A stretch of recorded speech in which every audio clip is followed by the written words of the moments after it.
नमस्कार साथियों। और चुनावी हलचलों को देखते हुए केंद्र सरकार ने भी एनपीएस में सुधार की बात कही है। एनपीएस में सुधार क्योंकि अभी तक के जो कर्मचारी का पैसा था वो शेयर मार्केट में लगता था, और जिसके कारण जब एनपीएस में जब उसे पेंशन मिलती थी तो वो बहुत ही कम मिलती थी। तो अब जो वित्त मंत्री हैं, केंद्रीय वित्त मंत्री हैं निर्मला सीतारमण, उन्होंने एक महत्वपूर्ण बात कही थी लोकसभा में भी, और उसके अनुसार अब जो एनपीएस है उसमें भी सुधार की बात कही जा रही है। और क्या हो सकता है कि एनपीएस से ही कर्मचारियों को पुरानी पुरानी पेंशन जैसी पेंशन मिलने लगे। महत्वपूर्ण जानकारी देख लेते हैं।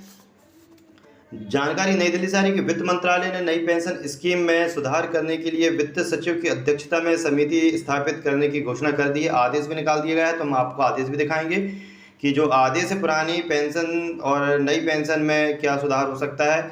आदेश में हम दिखाएंगे। समिति में कार्मिक लोक शिकायत व पेंशन मंत्रालय के सचिव, व्यय विभाग के विशेष सचिव और पेंशन फंड नियमन व विकास प्राधिकरण पीएफआरडीए के अध्यक्ष बतौर सदस्य होंगे। समिति गठित करने की घोषणा वित्त मंत्री निर्मला सीतारमण ने लोकसभा में पिछले दिनों की थी, जिस पर अमल की घोषणा गुरुवार को की गई है। समिति को कहा गया है कि वह नई पेंशन स्कीम के मौजूदा फ्रेमवर्क और ढांचे के संदर्भ में बदलाव की सिफारिशें करे। समिति को नई पेंशन स्कीम के तहत पेंशन लाभ और आकर्षक बनाने के लिए सुझाव देने को कहा गया है, लेकिन इस बात का ख्याल रखने को कहा गया है कि उसके सुझावों का आम जनता के हितों व बजटीय अनुशासन पर कोई विपरीत असर न हो। समिति राज्यों से बात करने के बाद अपनी सिफारिशें देगी। सनद रहे कि पेंशन का मुद्दा पिछले कुछ वर्षों में एक अहम राजनीतिक मुद्दा बन चुका है।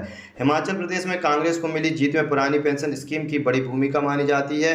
हालांकि अर्थशास्त्री पुरानी पेंशन योजना ओपीएस को अर्थव्यवस्था के लिहाज से अव्यावहारिक और खतरनाक बता रहे हैं, लेकिन कांग्रेस छत्तीसगढ़ और राजस्थान में नई पेंशन स्कीम को रद्द करके इसकी जगह पुरानी पेंशन योजना को बहाल करने का राजनीतिक तीर चल चुका है। पंजाब में आम आदमी पार्टी की सरकार ने भी ऐसा ही कदम उठाया है। महाराष्ट्र सरकार में उप मुख्यमंत्री देवेंद्र फडणवीस ने कहा कि पेंशन व्यवस्था को लेकर विचार किया जा रहा है। लगभग सभी राज्यों में किसी न किसी तरह बदलाव की बात की जा रही है। माना जा रहा है कि वर्ष 2024 के आम चुनाव में कांग्रेस की तरफ से मौजूदा नई पेंशन स्कीम को रद्द करके उसकी जगह पुरानी पेंशन व्यवस्था को लागू करने के वादे पर जोर दिया जाएगा।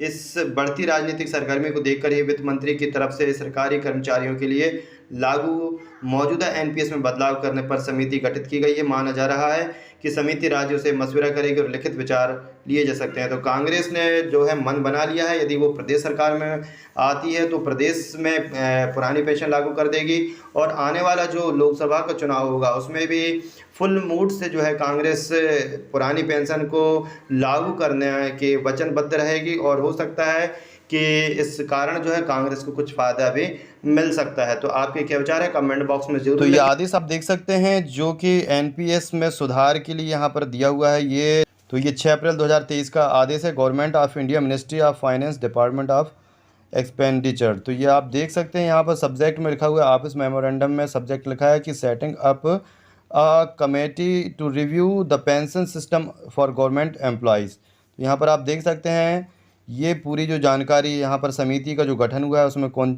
चेयरमैन है, मेंबर हैं। तो इस प्रकार जो है the terms of reference of the committee shall be as under.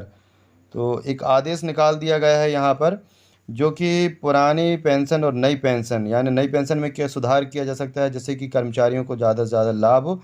लेकिन कर्मचारियों का कहना है कि उन्हें केवल ओपीएस यानी कि पुरानी पेंशन ही चाहिए। तो आपको जानकारी अच्छी लगे तो वीडियो को लाइक शेयर करना ना भूलें। चैनल को सब्सक्राइब नहीं किया तो चैनल को सब्सक्राइब कर लें। धन्यवाद।